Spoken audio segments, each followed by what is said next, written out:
Sumpah Palasik Hutan Wanaraya. Di pedalaman Kalimantan, di tepi hutan Wanaraya yang lebat dan nyaris tak terjamah, terdapat sebuah desa kecil bernama Tumbang Lering. Desa ini dikelilingi oleh pohon-pohon raksasa dan kabut tipis yang seolah tak pernah pergi. Penduduk desa hidup sederhana, tapi mereka memegang erat satu larangan. Jangan pernah masuk ke hutan setelah matahari terbenam. Larangan itu bukan sekadar mitos. Dulu, puluhan tahun lalu, seorang dukun wanita bernama Dara Bintang diasingkan dari desa karena menolak membantu kepala desa menyembuhkan anaknya. Warga menyangka ia sudah mati di mangsa binatang buas. Tapi sejak malam pengasingan itu, satu persatu penduduk mulai menghilang. Mereka ditemukan dalam kondisi tubuh utuh, tapi wajah dan isi perut mereka hilang. Warga menyebutnya Palasik, makhluk kutukan dari ilmu hitam Dayak kuno. Suatu malam, Yuda, seorang pemuda pendatang yang sedang menyelidiki Masa sih cuman hutan begini aja sampai dibilang angker? Katanya sambil tertawa kecil pada temannya, Ica, seorang mahasiswi antropologi yang ikut bersamanya.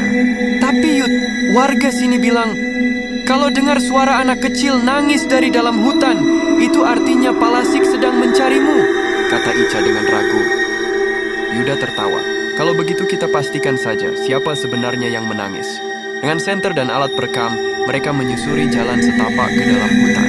Kabut semakin tebal dan hawa dingin menyusup ke tulang. Tak lama, suara tangisan pelan terdengar seperti suara bayi yang tersesat. Ica menggenggam tangan Yuda erat-erat. Itu cuma hewan mungkin, gumam Yuda. Meskipun suaranya mulai gemetar, tangisan itu makin keras. Dari balik pepohonan, muncul sebuah kepala melayang tanpa tubuh, dengan rambut panjang menjuntai dan usus yang bergelantungan seperti benang kusut. Matanya merah menyala dan lidahnya menjulur panjang menjilat-jilat udara. Makan! Ica menjerit, tapi tubuhnya tak bisa bergerak. Yuda mencoba menariknya lari, tapi tanah hutan terasa seperti menyedot kaki mereka.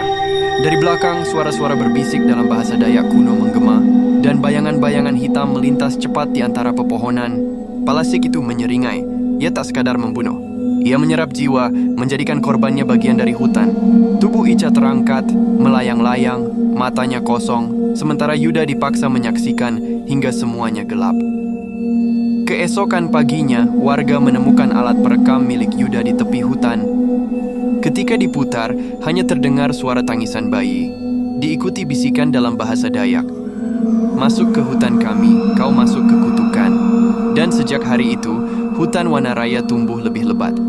Kabutnya lebih pekat, dan jika malam tiba, kadang suara tangisan bayi terdengar dari balik rimbun pohon. Jangan abaikan larangan adat, karena tak semua yang tak terlihat itu tak nyata. Follow untuk kisah